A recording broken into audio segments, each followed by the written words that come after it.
বিসমিল্লাহির রহমানির রহিম। প্রতিটা মুসলিম হালাল উপার্জন করতে চায়, হালালভাবে জীবন যাপন করতে চায়, কিন্তু অনেক সময় শয়তানের ধোকায়, কুমন্ত্রণায়, নফসের তাড়নায় অনেকে বিভ্রান্ত হয়, ভুল পথে পরিচালিত হয়। আজ প্রিয় নবীজির কিছু হাদিস উল্লেখ করব, যা থেকে হালাল এবং হারামের সুস্পষ্ট ধারণা পাওয়া যাবে। নিশ্চয়ই আল্লাহ পবিত্র, তিনি পবিত্র জিনিস গ্রহণ করেন। সহিহ মুসলিম। যে ব্যক্তি হারাম উপার্জন করে, আল্লাহ তাআলা তার ইবাদত কবুল করেন না। সহিহ বুখারী ও মুসলিম শরীফের হাদিস। যে ব্যক্তি হালাল রুজি অন্বেষণ করে, তার জন্য জান্নাত ওয়াজিব হয়ে যায়। সুবহানাল্লাহ। তাবারানী শরীফের হাদিস। যে ব্যক্তি হারাম বস্তু দ্বারা জীবনযাপন করে, সে জাহান্নামে প্রবেশ করবে। নাউজুবিল্লাহ মিন যালিক। তিরমিজি শরীফের হাদিস।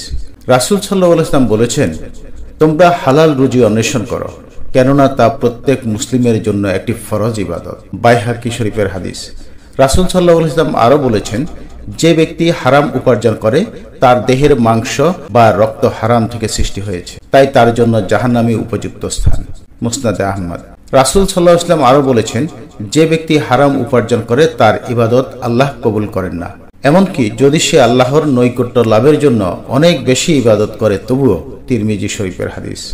হাদিসগুলোর আলোকে মানুষের পার্থিব ও পরকালীন জীবনের সাফল্যের জন্য হালাল উপার্জন এবং হালাল জীবন যাপন করা অতীব জরুরি। আল্লাহ তাআলা আমাদের প্রত্যেককে হালাল জীবিকা, হালাল উপার্জন এবং হালাল জীবন যাপনে অভ্যস্ত হওয়া তৌফিক দান করুন।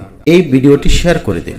আমার আপনার মতো যারা এই ভিডিও শুনবে বা দেখবে, তারা যদি আমল করে, তাহলে সেই নেক আমলের পরিমাণ সওয়াব আল্লাহ তাআলা আপনার আমার আমলনামায় যোগ করে দেবেন ইনশাআল্লাহুল আজিজ। পথিক জীবন চ্যানেল থেকে সবার জন্য শুভকামনা ও দোয়া রইল। আসসালামু আলাইকুম ওয়া রাহমাতুল্লাহি ওয়া বারাকাতুহু।